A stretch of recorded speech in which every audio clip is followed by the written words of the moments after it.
babala. Sensitibo at lubang delikado ang mga eksenang inyong mapapanood. Kaya, huwag gagayahin. Kung ang iba, pilit na iniiwasan na makagat o masipit ng alimango dahil sa sakit na dulot ito. Wala pa!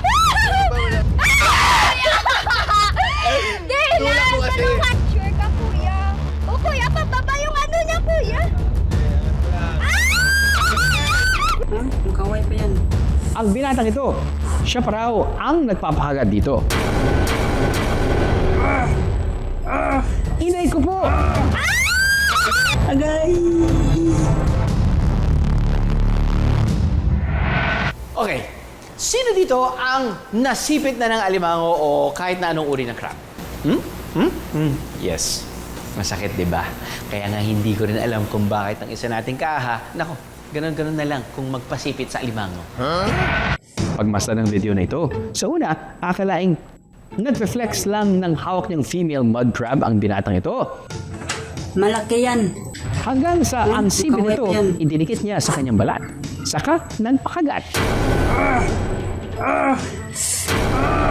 Agay! Grabe ka naman. Ang binata sa video, nakilala namin sa Zamboanga del Sur. Siya si Raymark Remolyo, 24 na taong gulang. Raymark, first question. Gaano kasakit ang voluntaryong pagpapasipit sa alimango? Yung pagkagat ako dito sa aking kamay, napakasakit po. Yung nararamdaman mo na parang di mo ma-explain, parang bubuyog po yung kagat.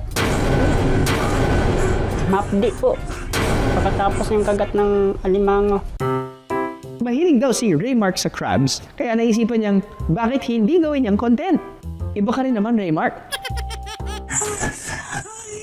Ang pagpapasipit niya ito sa alimango, ginagawa raw niya for the content.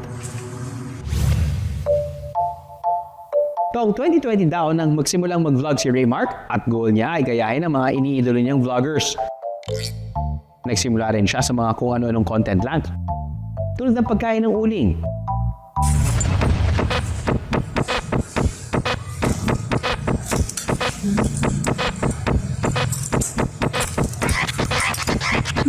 Napakasarap po. At styrofoam. Reaction po ng mga tao na nanonood sa aking content, minsan yung iba tumatawa, minsan yung iba nagbabash sa akin na masama daw. Yung iba nagsasabi na patuloy mo lang yan, Lods, baka soon sumikat ka din. Wala naman nakukuha si Raymark sa pagiging content creator niya. Wala pa kasi siyang kinikita sa mga ito sa Facebook at YouTube. Kung meron man, kasiyahan daw ang naibibigay sa kanya ng mga ginagawa niya. Malidistract pa ako dahil marami pa akong problema sa aking buhay, tulad ng aming pamilya. Ginagawa po ko ito kundi para lang papasaya lang yung sarili ko. Laki raw sa broken family si Raymark. Sa katunayan, nang maghiwalay ang mga magulang niya, pinaampon na raw siya ng kanyang tatay. Nung 10 years old po ako, doon po nagsimula yung naghiwalay yung parents ko. Napakalungkot po yung buhay ko. Hindi na po kaya ng magulang ko po na paralin ako kasi naghiwalay na. Blessing naman po na may nagkuha sa akin, nag-ampon. Pinaaral ako hanggang natapos po ako ng isang koleyo. Dahil sa paulit-ulit niyang pagpapasipit sa alimango noong mga oras na yon, na tumagal ng 4 na minuto, ang balat ni Raymark nagkaroon na ng marka. Yung balat ko po napunit po. Bibitidan po ako para mahilom yung balat. Primarily, ang claws ng mud crab ay ginagamit nila para panghawak at pangdurog ng kanilang pagkain at pangdepensa laban sa kanilang predators at kapwa mud crab. Alam niyo bang kayang mag-deliver ng powerful pinch ng mga mud crab? Now, depende sa laki, ang claw ng mud crab ay kayang dumurog ng iba't ibang hard-shelled objects sa lakas na 30 to 90 pounds per square inch.